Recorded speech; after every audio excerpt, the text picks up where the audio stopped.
ଭକ୍ତ ସାଲବେଗଙ୍କ ଜୀବନ କଥା। ଓଡ଼ିଶାର ଭୂମି ସଦା ଭକ୍ତି, ଶ୍ରଦ୍ଧା ଓ ଦେବ ପ୍ରେମରେ ପବିତ୍ର ହୋଇଛି।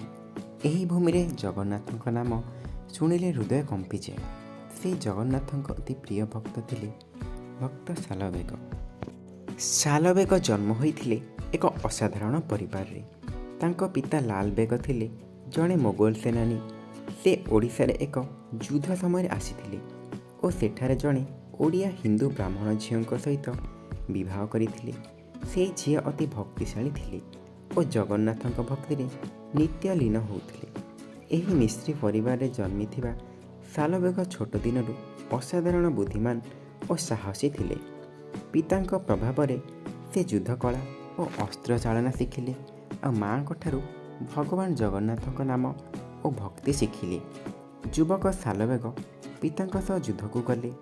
ଏକ ଯୁଦ୍ଧରେ ସେ ଗୁରୁତର ଆହତ ହେଲେ। ଶରୀରରୁ ରକ୍ତ ବୋହୁଥିଲା ଓ ଜୀବନ ସମାପ୍ତିରେ ପହଞ୍ଚିଲା। ସେତେବେଳେ ସେ ମାଆଙ୍କ ଶବ୍ଦକୁ ସ୍ମରଣ କଲେ। ବେଟା, ଯେତେବେଳେ ସମସ୍ୟା ଆସେ ଜଗନ୍ନାଥଙ୍କୁ ସ୍ମରଣ କର।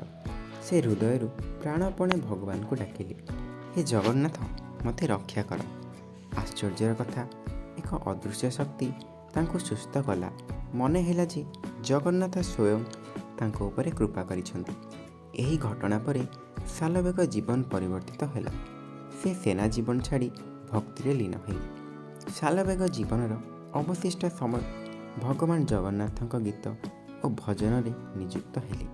ସେ ଓଡ଼ିଆ ଭାଷାରେ ସହଜ ଓ ସୁନ୍ଦର ଭାବେ ଜଗନ୍ନାଥଙ୍କ ଗୁଣଗାନ ଲେଖିଲେ। ତାଙ୍କ ଭଜନ ଗୁଡ଼ିକ ଏମିତି ଭାବପ୍ରବଣ ହେଲା ଯେ ସେଗୁଡ଼ିକ ଶୁଣିଲେ ମନୁଷ୍ୟର ଚକ୍ଷୁ ଅଶ୍ରୁରେ ଭରିଯାଏ। ଗୋଟିଏ ବର୍ଷ ସାଲବେଗ ଜଗନ୍ନାଥଙ୍କୁ ଦର୍ଶନ ପାଇଁ ପୁରୀକୁ ଯାଉଥିଲେ। ସେତେବେଳେ ରଥଯାତ୍ରା ଚାଲୁଥିଲା ଓ ରଥଗୁଡ଼ିକ ସହର ଭିତରକୁ ପହଞ୍ଚି ଯାଇଥିଲା। ସାଲବେଗ ମଧ୍ୟପଥରେ ଅଟକି ଗଲେ ଓ ବହୁ ଦୁଃଖିତ ହେଲେ।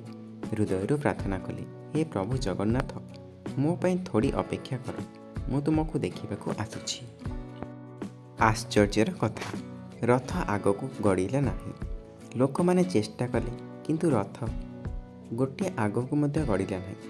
ସାଲବେଗ ପୁରୀ ପହଞ୍ଚି ରଥ ଆଗରେ ନମସ୍କାର କଲାବେଳେ ରଥ ପୁନଶ୍ଚ ଚାଲିଲା। ଏହି ଘଟଣା ପରେ ରଥଯାତ୍ରା ସମୟରେ ଆଜି ପର୍ଯ୍ୟନ୍ତ ସାଲବେଗଙ୍କ ମଠ ନିକଟରେ ରଥ କିଛି ସମୟ ରୁହେ। ଭଗବାନ ତାଙ୍କ ଭକ୍ତ ପ୍ରତି ସ୍ମୃତି ସ୍ୱରୂପ। ସାଲବେଗ ପୁରୀ ନିକଟରେ ଗୋଟିଏ ମଠରେ ରହି ଭଜନ ଓ ପ୍ରାର୍ଥନା କରୁଥିଲେ। ସେ ଜଗନ୍ନାଥଙ୍କୁ ନିଜ ପିତା, ମାତା, ମିତ୍ର, ଭଗବାନ ସବୁ ଭାବରେ ଦେଖୁଥିଲେ। ତାଙ୍କ ଭଜନରେ ଜୀବନର ଦୁଃଖ, ମାନବତା, ଭକ୍ତି ଓ ଭଗବାନ ପ୍ରତି ପ୍ରେମ ଭରି ରହିଥିଲା। ଶେଷ ପର୍ଯ୍ୟନ୍ତ ସେ ଭଗବାନଙ୍କ ନାମ ଉଚ୍ଚାରଣ କରି କରି ଏହି ଲୋକ ଛାଡ଼ିଦେଲେ। ସାଲବେଗ ଜୀବନ ଆମକୁ ଶିଖାଏ ଯେ ଭକ୍ତିରେ କୌଣସି ଜାତି, ଧର୍ମ କିମ୍ବା ଜନ୍ମର ଆବଶ୍ୟକତା ନାହିଁ। ଭଲ ହୃଦୟରୁ ଭଗବାନଙ୍କୁ ଭଲ ପାଅ, ସେ ତାଙ୍କ କୃପା ନିଶ୍ଚୟ ଦେଖାଇବେ। ତାଙ୍କ ଭଜନ ଗୁଡ଼ିକ ଆଜି ପର୍ଯ୍ୟନ୍ତ ଓଡ଼ିଶାର ଗାଁ ଗୁଡ଼ିକରେ ବୋଲାଯାଉଛି। ଆହା କେମିତି ମୋହିଲି ମନ ହେ ଜଗନ୍ନାଥ। ଏହି ଗୀତ ଗୁଡ଼ିକ ଭକ୍ତିର ସଙ୍ଗୀତ ହୋଇ ଓଡ଼ିଆ ମନକୁ ଆଲୋକିତ କରୁଛି।